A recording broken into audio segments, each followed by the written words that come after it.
শেখ হাসিনার ক্ষমতা কমতেছে, আন্দোলন চলছে, চলবে এবং জনগণের বিজয় হবে। কিভাবে শেখ হাসিনার ক্ষমতা কমতেছে আমি কথাগুলো বলবো, জাস্ট আপনারা আমার কথার সাথে বর্তমান পরিস্থিতি মিলাই নেবেন। শেখ হাসিনার সব থেকে বড় ভরসাকে জানেন? পুলিশ। আপনি কি মনে করতেছেন পুলিশ? ন। শেখ হাসিনার সব থেকে বড় ভরসা শেখ হাসিনা, নট অনলি শেখ হাসিনা, আওয়ামী লীগের পুরো ভরসা হচ্ছে ছাত্রলীগের উপর। আপনি দেখবেন যে মিছিল মিটিং করতে হলে ছাত্রলীগের পোলাপান ছাড়া হয় না। কাউরে পিটাইতে হবে, কাউরে মারতে হবে, ছাত্রলীগের পোলাপান লাগবে।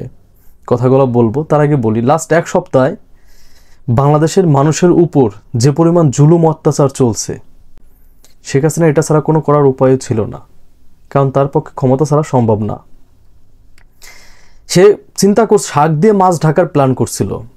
এটা আমি আগেও বলছি, কোঠা আন্দোলন এরাই কিন্তু সামনে আনছে, সরকার প্ল্যান করে সামনে আনছিল অন্য কিছু ঢাকার জন্য, কিন্তু এইটা বিস্ফোরা হয়ে করছে, হাজির হয়েছে।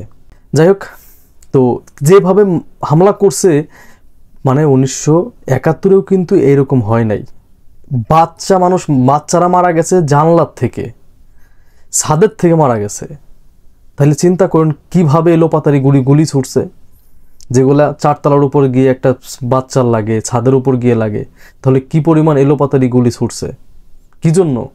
ক্ষমতা টিকিয়ে রাখার জন্য। তা যেভাবেই হোক ক্ষমতা লাগবে।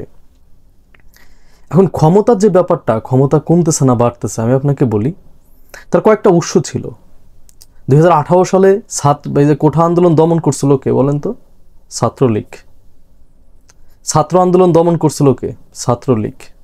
মনে আছে? নিরাপদ সড়কের যে আন্দোলন হয়েছিল এটা দমন করছিল কে? ছাত্রলীগ। 18 সালে বিপিন রোডে পিটাইছিল কারা? ছাত্রলীগ। নট অনলি 18 সাল, বিএনপি যতগুলা ছাত্রদলের কর্মীরা যতগুলা মিছিল করছে ঢাকা ইউনিভার্সিটিতে, পিটায় কিন্তু সোজা করছে ছাত্রলীগ। ঢাকাতে যতগুলা প্রোগ্রাম হয়েছে বিএনপির, সবগুলাতে কিন্তু পিটাইছে ছাত্রলীগ। পুলিশ কিন্তু জাস্ট ওদেরকে প্রোটেকশন দিছে না।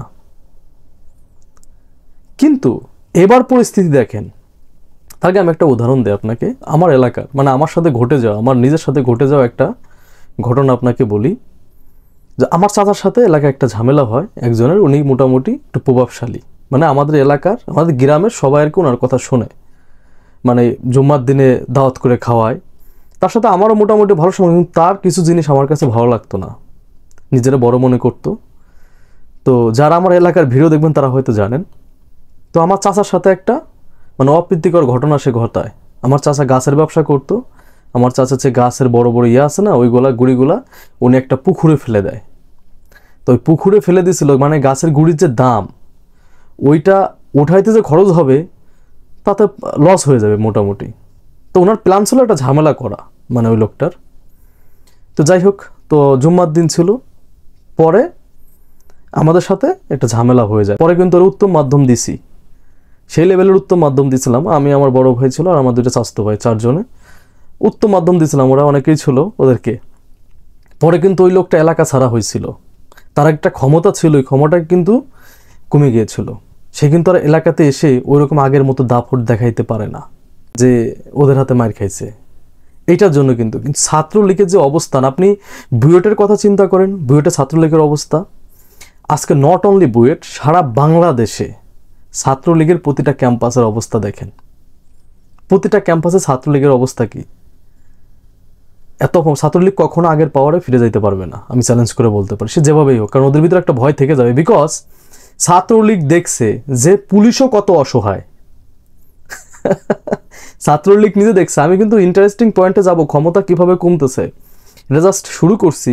ছাত্রলীগ দেখছে পুলিশও কত অসহায়, সাধারণ জনগণ শিক্ষার্থীরা পুলিশটা কিভাবে পিটাইতেছে। ছাত্রলীগ কইছে আমার বাঁচা আমি বাঁচি, পুলিশ জাহান্নামে যাক। এবং ওরা দেখছে যে ছাত্ররা কিভাবে ওদের পার্টি অফিস ভাঙতেছে, কিছু করতে পারে নাই, পারছে।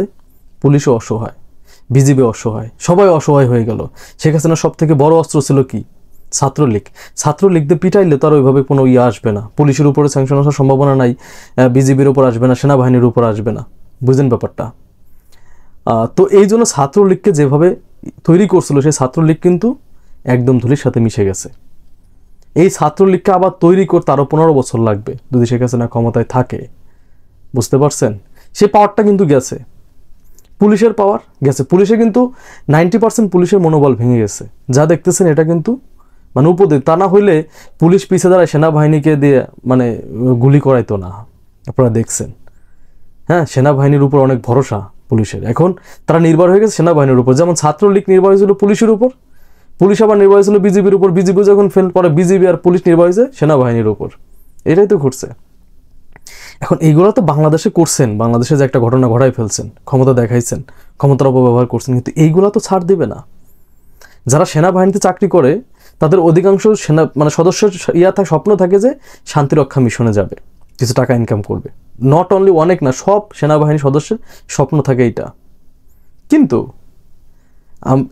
মানে জাতিসংঘ থেকে যে প্ল্যান করতেছে সেনাবাহিনীকে নির্ঘাত জাতিসংঘ শান্তি মিশন থেকে ব্যাক দিয়ে দেবে।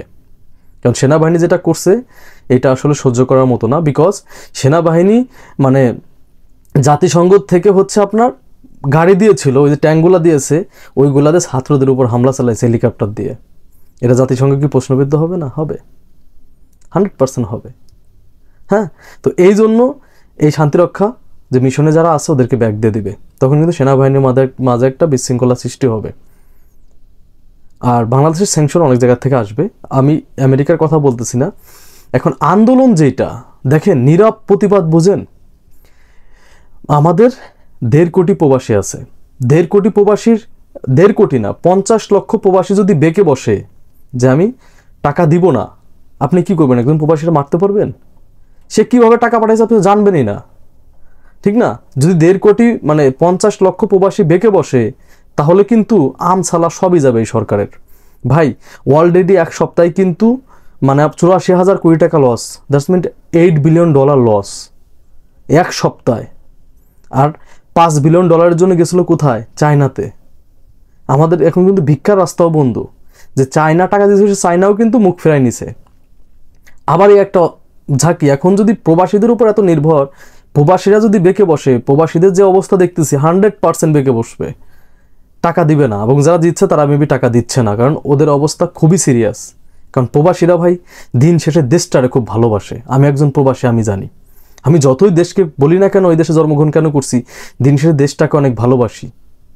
এই দেশে শিক্ষার্থীদের ভিডিও দেখতেছে আর চোখ দিয়ে পানি অটোমেটিক পড়ে যাইতেছে, বোঝাইতে পারবো না। অটোমেটিক চোখ দিয়ে পানি চলে আসে ভিডিওগুলো দেখলে, কিভাবে মারা হয়েছে।